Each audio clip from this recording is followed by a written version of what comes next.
Alors aujourd'hui, c'est l'anniversaire à Normand Brathwaite. Il a 64 ans aujourd'hui, Normand Brathwaite, et on se souvient du décès, entre autres, le 27 août, de Valéry Kalmos, 33 ans, légendaire joueur de hockey soviétique.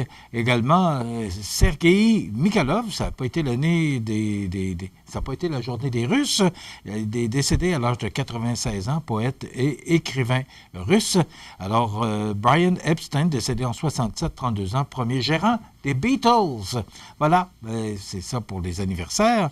Dans l'actualité, 3 organismes impliqués se mobilisent pour une bonne cause. C'est le 10 septembre prochain, alors que le Trait d'Union.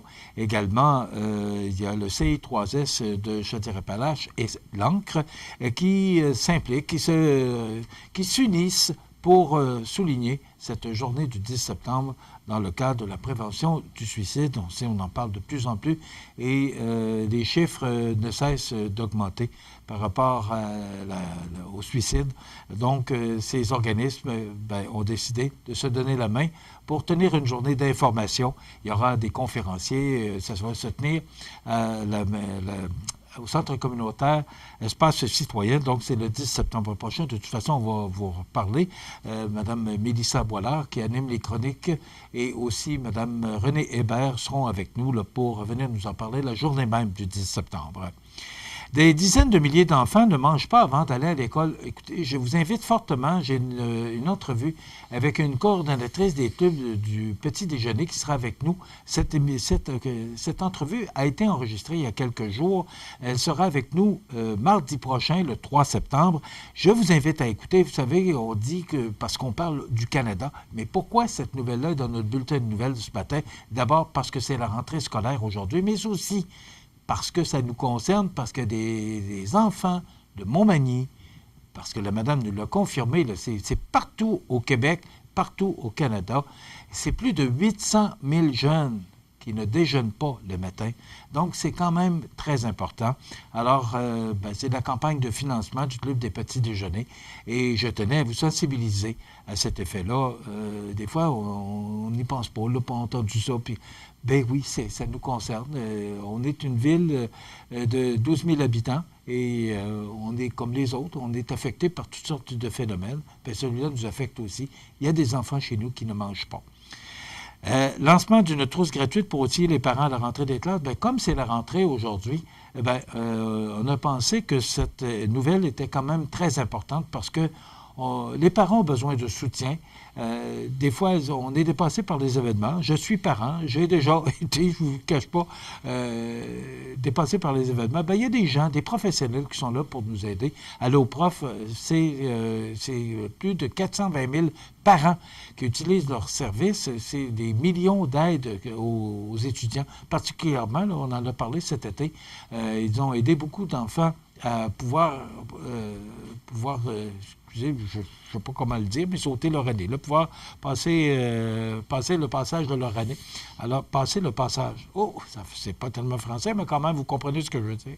Donc, Alloprof, c'est très important. Maintenant, c'est 4000 élèves de plus dans les écoles de Québec. Québec, on parle de la ville de Québec, mais ici, là, c'est beaucoup d'étudiants. On l'avait dit qu'à un moment donné, il y avait une baisse dans les écoles et que ça allait repartir vers la montée. Bien, on est en plein dedans, que ce soit à l'école, dans les écoles primaires, écoles secondaires et même les cégeps là, et les universités. Il y a une forte augmentation des étudiants. Alors, le problème, il n'est pas tellement présent chez nous parce que selon ce qu'on a su du centre de services scolaires, 98% des postes, des contrats seraient comblés au centre de services scolaires de la Côte-du-Sud qui comprend Bellechasse, Montmagny et une partie de Lillet.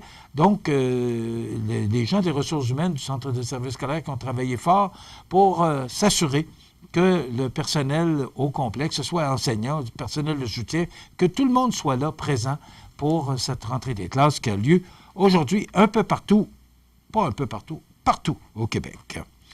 Également, il y a M. Legault qui dit, qui anticipe que les négociations seront très dures en santé. Il ne s'attend pas à des règlements avec la FIC, c'est la Fédération des infirmières du Québec, et les omnipraticiens avant Noël, quand même. J'ai l'impression que les infirmières vont perdre patience. C'est une histoire à suivre. Je vous rappelle que la nouvelle programmation, à partir de mardi prochain, on augmentera notre émission de 15 minutes. Donc, au lieu de se terminer à 9 h, elle se terminera à 9 h 15. C'est plus de temps qu'on aura pour vous parler, pour vous présenter des entrevues, des chroniques. Il n'y aura pas beaucoup de changements, mais on ajoute 15 minutes. Et aussi, je vous l'ai annoncé hier en présence de Bernard Généreux, depuis quelques jours, on est diffusé sur le câble de Saint-Pamphile, le câble sur le canal 206 numérique et le canal 14 analogique, parce qu'il y a encore des résidences qui ont les deux. Alors, on est diffusé maintenant sur Saint-Pamphile officiellement à partir de mardi prochain. Donc, c'est beaucoup plus de monde qui maintenant peuvent nous regarder. Je vous souhaite une excellente journée. On se retrouve demain pour une autre émission d'information sur la Côte-du-Sud. Bonne journée.